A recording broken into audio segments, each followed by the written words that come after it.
ಚಳಿಗಾಲ ಶುರುವಾಯಿತು. ಈ ಚಳಿಗಾಲದಲ್ಲಿ ಮಧ್ಯಾಹ್ನ ಟೈಮಲ್ಲಿ ಬಿಸಿ ಬಿಸಿ ಅನ್ನಕ್ಕೆ ಬಿಸಿ ಬಿಸಿ ರಸಮ್ ಹಾಕ್ಕೊಂಡು ಅದ್ರ ಮೇಲೆ ಒಂಚೂರು ತುಪ್ಪ ಹಾಕ್ಕೊಂಡು ಊಟ ಮಾಡ್ತಾಯಿದ್ರೆ ಎಷ್ಟು ಚೆನ್ನಾಗಿರುತ್ತೆ ಅಲ್ವಾ. ನಮಸ್ಕಾರ. ಚಳಿಗಾಲ ಶುರುವಾಗಿದೆ, ಏನು ಮಾಡೋದು, ತರಕಾರಿ ಏನೂ ಇಲ್ಲ ಅಂತ ಅಂದ್ಕೊಳ್ಳುವಾಗ ಬಿಸಿ ಬಿಸಿ ರಸಮ್ ತಿನ್ನಬೇಕು ಅಂತ ಅನ್ನಿಸ್ತು. ಹಾಗಾಗಿ ರಸಮ್ ಮಾಡೋಕ್ಕೆ ಬಂದಿದ್ದೀನಿ. ಹೇಗೆ ಮಾಡೋದು ಅಂತ ನೋಡ್ಕೊಳ್ಳಿ. ತುಂಬ ಈಸಿಯಾಗಿ ಮತ್ತು ತುಂಬ ಫಾಸ್ಟಾಗಿ ಮಾಡ್ಕೊಳ್ಬಹುದು. ಏನೂ ಕಷ್ಟ ಇಲ್ಲ. ರಸಮ್ ಪುಡಿ ಅದು ಇದು ಏನೂ ನೀವು ಸಪ್ರೇಟಾಗಿ ಏನೂ ಇಟ್ಕೊಳ್ಬೇಕಂತ ಇಲ್ಲ, ಎಲ್ಲ ಇದರಲ್ಲೇ ಮಾಡ್ಕೊಳ್ಬಹುದು. ಈಸಿ. ಇದರಲ್ಲಿ ನಾನು ಆಲ್ರೆಡಿ ಕೆಲವು ಐಟಮ್ಸ್ ಹಾಕ್ಕೊಂಡಿದ್ದೀನಿ. ಏನೇನು ಅಂತ ಹೇಳ್ತಾ ಇದ್ದೀನಿ ನಿಮಗೆ.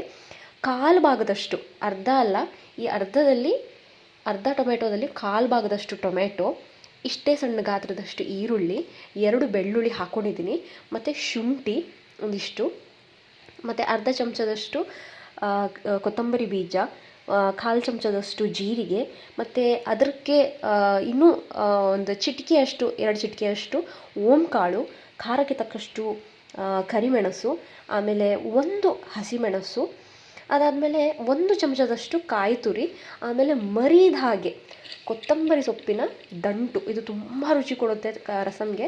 ಸೊ ಯಾವುದೇ ರಸಮ್ ಮಾಡಲಿ ನೀವು ಕೊತ್ತಂಬರಿ ಸೊಪ್ಪಿನ ದಂಟು ಹಾಕಲೇಬೇಕು. ಇದು ತುಂಬ ಒಳ್ಳೆಯದು, ತುಂಬ ಟೇಸ್ಟ್ ಚೆನ್ನಾಗಿ ಕೊಡುತ್ತೆ. ಇದಾದಮೇಲೆ ಒಂದು ಸಣ್ಣ ತುಂಡು ಬೆಲ್ಲ, ಅದಾದಮೇಲೆ ಒಂಚೂರು ಹುಳಿ. ಯಾಕಂದರೆ ಟೊಮೆಟೊ ನಾವು ಸ್ವಲ್ಪ ಹಾಕಿದ್ದೀವಿ. ಟೊಮೆಟೊ ರಸಮೇ ಇದು ಮಾಡ್ತಾ ಇರೋದು. ಸೊ ಇದರಲ್ಲಿ ಟೊಮೆಟೊ ಆ್ಯಂಡ್ ಹುಳಿ ಮೇಲಿರುತ್ತೆ. ಯಾಕಂದರೆ ಇದು ರಸಮ್ ಅಂದ್ರೇ ಸ್ವಲ್ಪ ಹುಳಿ ಹುಳಿಯಾಗಿ ಖಾರವಾಗಿ ಇರಬೇಕು. ಸೊ ಚೆನ್ನಾಗಿರುತ್ತೆ. ಸೊ ಇದಕ್ಕೆ ಒಂಚೂರು ನೀರು ಹಾಕ್ಕೊಂಡು ಇವಾಗ ರುಬ್ಕೊಂಡು ಬರೋಣ. ಈಗ ಬೇಕಾಗಿರೋ ಸಾಮಾನೆಲ್ಲ ಕಟ್ ಮಾಡಿ ಇಟ್ಕೊಂಡಿದ್ದೀನಿ. ಟೊಮೆಟೊ, ಬೆಳ್ಳುಳ್ಳಿ, ಕರಿಬೇವು, ಕೊತ್ತಂಬರಿ ಸೊಪ್ಪು, ಹಸಿಮೆಣಸು. ಈಗ ಒಂದು ಪಾತ್ರೆಗಳಿಗೆ ಸ್ವಲ್ಪ ಎಣ್ಣೆ ಹಾಕ್ಕೊಂಡು, ನಾನು ಜಾಸ್ತಿ ಎಣ್ಣೆ ಯೂಸ್ ಮಾಡಲ್ಲ, ಸೊ ಇಷ್ಟೇ ಹಾಕ್ಕೊಂಡಿದ್ದೀನಿ. ಇದಕ್ಕೆ ಈಗ ಜೀರಿಗೆ ಮತ್ತು ಸ್ವಲ್ಪ ಸಾಸಿವೆ ಜೀರಿಗೆ ಸಿಡಿಯೋಕ್ಕೆ ಶುರು ಆದಾಗ ಇದಕ್ಕೆ ಕರಿಬೇವು, ಅದಾದಮೇಲೆ ಸ್ವಲ್ಪ ಬೆಳ್ಳುಳ್ಳಿ ಹಾಕಿ ಇದನ್ನು ಹುರ್ಕೊಳ್ಬೇಕು. ಬೆಳ್ಳುಳ್ಳಿ ಹುರ್ಕೊಂಡ್ಮೇಲೆ ಈಗ ಇದಕ್ಕೆ ಟೊಮೆಟೊ ಹಾಕಬೇಕು.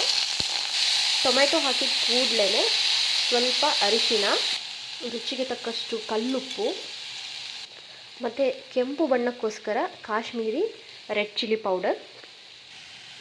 ಕಾಶ್ಮೀರಿ ರೆಡ್ ಚಿಲ್ಲಿ ಪೌಡರ್ ಬೇಡ ಅಂತಂದರೆ ನೀವು ರುಬ್ಕೊಳ್ಳುವಾಗಲೇ ಅದರಲ್ಲಿ ಬ್ಯಾಡಗಿ ಮೆಣಸು ಹಾಕ್ಕೊಂಡು ರುಬ್ಕೊಳ್ಬಹುದು. ಇವಾಗ ಈ ಉಪ್ಪು ಮತ್ತು ಅರಿಶಿನ ಖಾರ ಪುಡಿಯಲ್ಲಿ ಫುಲ್ ಇದು ಟೊಮೆಟೊ ಬೇಯೋವರೆಗೂ ಇದನ್ನು ಆಡಿಸ್ಕೊಳ್ಬೇಕು. ಸ್ವಲ್ಪ ಎಣ್ಣೆ ಕಡಿಮೆ ನಾನು ಹಾಕೋದು, ಹಾಗಾಗಿ ಇದು ಬೇಯೋಕ್ಕೋಸ್ಕರ ಸೀದು ಹೋಗಬಾರ್ದು ಅಂತ ಸ್ವಲ್ಪ ನೀರು ಹಾಕ್ಕೊಂಡು ಇದನ್ನು ತಟ್ಟೆ ಮುಚ್ಚಿ ಬೇಯಿಸ್ಕೊಳ್ಬೇಕು ಒಂದು ಸ್ವಲ್ಪ ಹೊತ್ತು. ಟೊಮೆಟೊ ಬೇಯ್ತಾ ಇದೆ.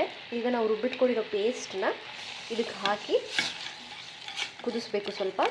ಈಗ ಇದಕ್ಕೆ ಬೇಕಾದಷ್ಟು ನೀರನ್ನ ಹಾಕ್ಕೊಳ್ಬೇಕು. ರಸಮ್ ಆಲ್ಮೋಸ್ಟ್ ಯಾವಾಗಲೂ ತುಂಬಾ ವಾಟರಿಯಾಗೇ ಇರಬೇಕು. ಟೊಮೆಟೊ ಮಸಿಯಾಗಿ ಬೆಂದಿದೆ.